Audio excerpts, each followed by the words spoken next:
Hi guys, this thing told we was reconnecting. You're gonna say no.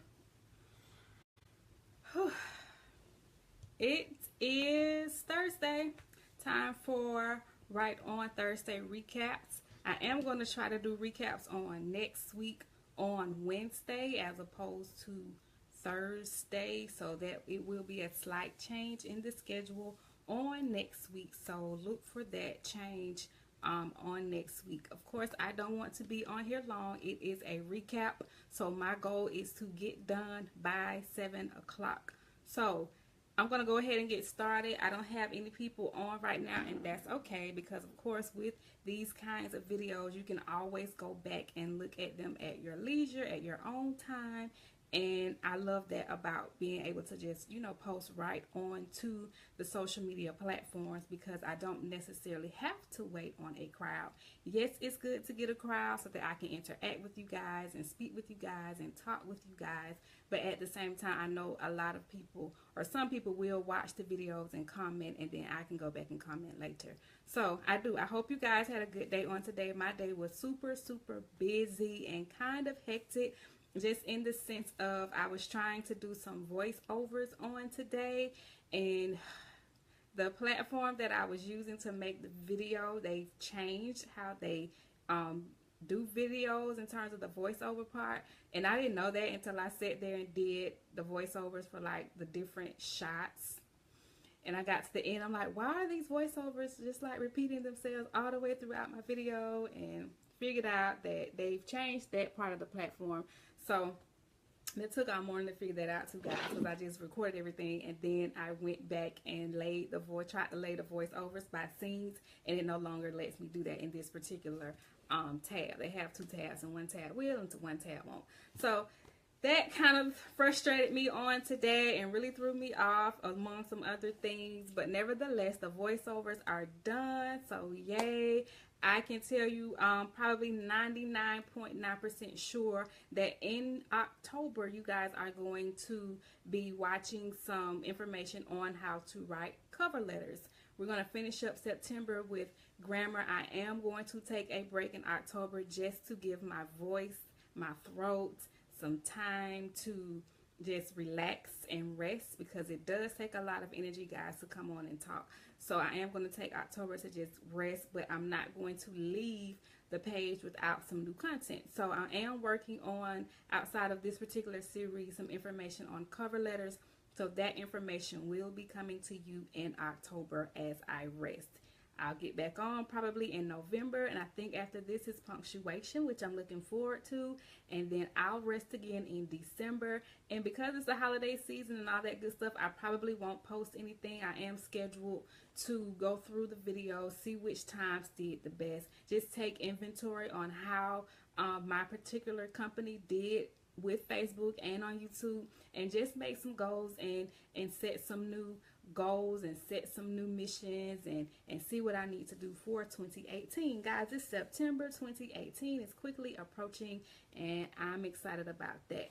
So we're going to get into the takeaways for this particular part of the series. We are in series 4. If you've been keeping up and watching, we are in series 4, and this particular series is called Understanding English Grammar, and that's also the name of this particular part 1, Understanding English Grammar. And we discussed the fact that we are all born with the knowledge and the understanding, or the ability to understand grammar and correctly structure sentences, when we are born. Our first takeaway as native speakers of the English language, we are already experts on grammar. We bring a knowledge of grammar with us when we are born, and we bring a lifetime of forming correctly grammatical sentences, as we progress in life. One of the fun facts that I found out via reading was that by the time we get to kindergarten, guys, we are already, let me read it directly because it words it better. Your grammar system, our grammar system, my grammar system was already in place on the first day of kindergarten. So I was already wired by kindergarten to be able to soundly structure my sentences and put the subject where it needs to go, and put the nouns where it needs to go, and put your verbs where they need to go, and put your prepositions in the right spot so they're not hanging on the end. Guys, we already know how to use dangling modifiers and phrases and clauses. That information is in us, which was takeaway number 2. Our grammar competence is innate. We were all born with a knowledge potential or a language potential, to be more specific, waiting to be triggered. So some of us may not be as competent or feel as competent when it comes to grammar because that part of us just has not been quite triggered just yet. And we discussed on Sunday, on Sunday, and I didn't go live on Sunday. I went ahead and pre-recorded and uploaded the video, so you guys can watch those on my page. They're also on the YouTube page. So what in that particular series, or that particular video, what we discussed was that ways we can trigger this grammar language, this competence in grammar, by reading more. We can surround ourselves with people who are speaking, if you will, the kind of grammar you want to speak, because there is such a thing as regionalism. And I'm not going to get into that on today. I will get into that information on next week, which is going to shift us into our next part of our series, which is English, a World Language. So when we get to that particular series, I'll go more into how we have different triggers in the sense of we were born in different regions, we were born around different cultures, we have different educational backgrounds that we bring to the table, and all of that information does, and all of those things, they do influence our language competence. So we have the language potential waiting on the inside of us. I used the example on Sunday that it's like potential energy. It's there waiting to be used. And as soon as you are triggered, or it is triggered, then you can take off. So the information is there. How to correctly form sentences is already in us. We just need other people using grammar around us. We need our parents talking to us, adults talking to us, especially when we were babies. We need books to be read to us. We need the interaction with language that is already on the inside of us, and that's going to help trigger grammar and how we're able to use it more correctly and more soundly on our own, if we would surround ourselves with those things and those kinds of people, so that the grammar language potential that is already in us can be triggered. So that was takeaway number 2. And then the last takeaway was we learn grammar so we can be conscious users of the grammar we already subconsciously use every day. So I think this was, all of the takeaways were good. I think today, because I think on Sunday takeaway number 2 was my favorite. Today I believe this one is my favorite, just simply because this lets me know that we can learn, and this learning process is also going to help trigger the language competence that's already in us. And it also assures me as an educator that my students don't have to stay where they are. The information is already down on the inside of us, already on the inside of them, and that alone should, like, as an educator, take a pressure off of me. I just have to find what helps. Like, we have triggers that set us off, that make us angry, that make us cry, that make us happy. As an educator, I have to find that trigger that makes this student understand grammar. So that's exciting to me as an educator. So one thing we also talked about on Sunday with this particular takeaway about us actually learning grammar and why it's important, because you may be asking yourself, if I already know grammar, if it's in me, then why do I have to learn it? And the answer to that question is learning grammar is going to help you, one, learn to think about language. It's also going to help you talk about language. It's also going to help you understand grammar. One thing, because the energy is there or the language competence is there, that doesn't necessarily mean we understand it. Yes, we know how to use it. It's innate in us. It's already in us to be able to structure our sentences correctly. And guys, that's grammar. That's going to be part 3. Grammar in its simplicity is actually more concerned about phrases, verbs, voice, those kinds of things.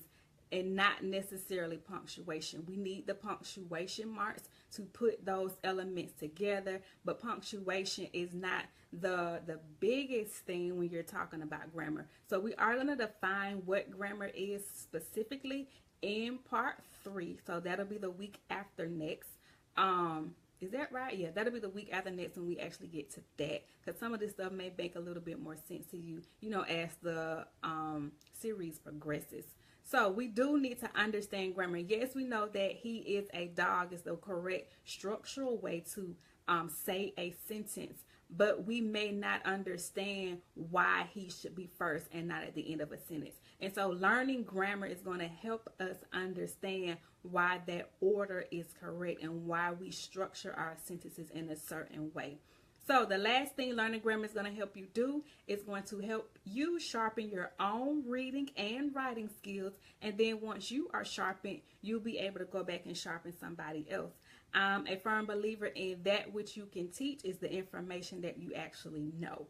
A lot of times, if you can't teach a subject, or if you can't teach or really explain something, then you may be having some issues, within yourself. Nothing major, but you may just not get it as well as you think you do.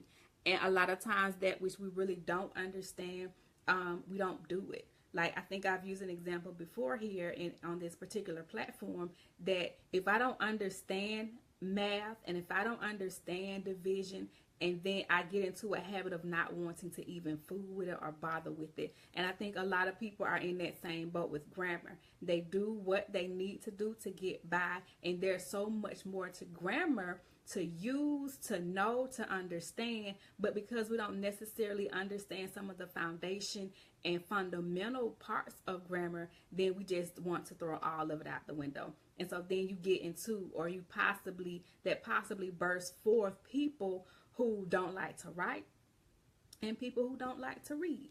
So that may be a reason you don't like to write or read, because you don't like grammar and you don't necessarily understand, well, why is that a comma splice? I don't understand why that's a dangling modifier. I don't understand why that's not a complete sentence. It's a fragment. And so you just give up on the whole writing process. So I do want to encourage everybody to hang in there with writing, hang in there with me as we are going through these different series, because if you listen in, you tune in, I am going to help you be a better writer if you would take what I'm telling you and actually apply the information to your own writing or whatever you're working on at the present time that requires you to kind of just go back and look at some of the sentences you put together over time. You can take a piece of your old college work, I'm sure, and apply some of these rules to them, especially once we get into the grammar series. So I think though that was it. Learning grammar helps you sharpen your own skills, and I talked about how we can easily spot grammatical errors on other people's, especially now in the age of technology and Facebook and text messages. A lot of the times you're like, oh, that's not right, but then we'll turn around and make the same simple mistakes. An example I use is it's and then it's simple things like that. A lot of the times we'll use incorrectly, one in haste, and then we're just not thinking. We don't understand which one is which. THERE is there like a place, but THEIR refers to people. And so sometimes in our rush we'll use it wrong, and then sometimes legitly we don't even understand the difference and we'll use it wrong because of those things. So as people, we can all spot those kind of mistakes, and we also know if we look close enough, we may find some of those similar mistakes in our own writing.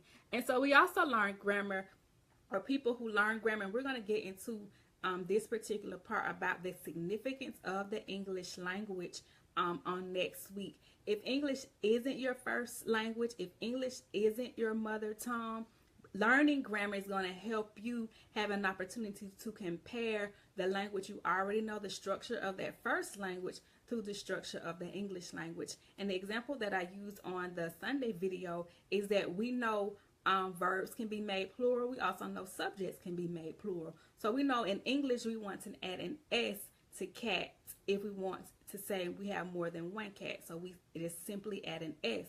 Well, in Spanish you have other endings that make the words plural. If I'm remembering my Spanish correctly, you add, I think, AMOS or something along those lines, and it changes sometimes the gender, depending on if you add an A, I know makes it female. I remember that.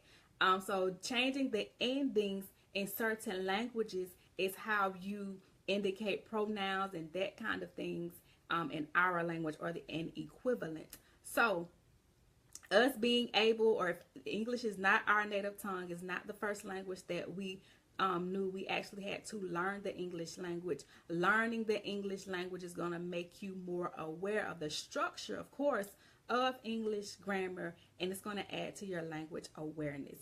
So with grammar, while learning grammar, it's all about the awareness. It's almost the example I used in the other video is that we already had hands when we came here. We already had eyes, we had a nose, we had hands.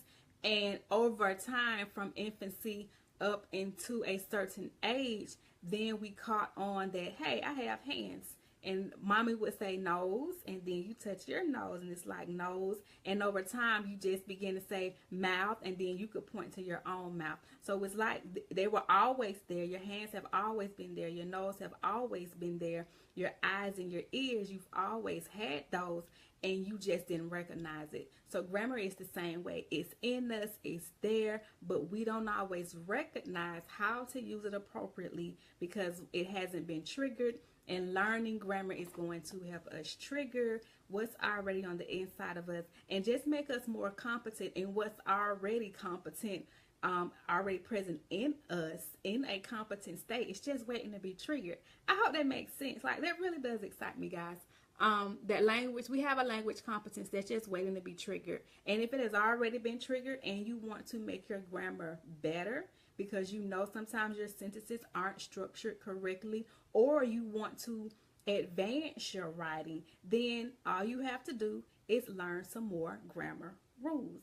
Y'all, it's too many grammar rules for me to teach here, but I'm going to do my best to try to break down some of the common issues that I see. And one of the things we are going to start off with, what I said, I think November. No, yeah, I'm taking October off. I'll be back on November. Is we're going to get into punctuation. Punctuation is a big deal, and I think that's going to be the order. Don't hold me to that, but I do want to come on in November, possibly before the Thanksgiving break, and maybe do 1 or 2 weeks worth of a series. So I'll just look at what the notes I already have and see what would be a better ease into, that particular series. So I hope you guys enjoy this quick video. I am just a few minutes over time, which is still good. I'm under 20 minutes. Please, if you have any questions, don't hesitate to write them in the comments. If you have any suggestions for videos you would like to see, please let me know. I don't mind doing the research and coming to you guys, just trying to make sure I didn't leave anything out. Coming back to you guys with that information. That is actually how the cover letter information is going to come to you. A young lady of mine, a young friend of mine who is a young lady, she requested a cover letter series. She just asked if I had something on it. At the time, I did not, but I told her I would do the research. I have done the research. It's going to be a 3-part series, but I'm going to do my little mini videos. I found that was a quicker way to get it done. Yeah, I guess it's not necessarily quick. It just doesn't, I don't have to come live to do it. It'll be a matter of posting and then just creating some of the ads to go with it, which I've already started doing so that I can post that information and you guys can see it coming up in October, because I do want to take a break. I want to give my voice a break. So that's probably going to be the routine. I come on, do a series, take a break, come on and do something else, take a break. But in that break time, it'll be information coming through Right On Consulting Agency that will edify you in the area and sharpen you in the area of writing. Guys, as I said on Sunday's series, writing is a tool, writing is a weapon, and it will give you an advantage if you know how to do it well. So I hope you enjoyed this quick recap from Sunday's video, or this particular series. We are in series 4.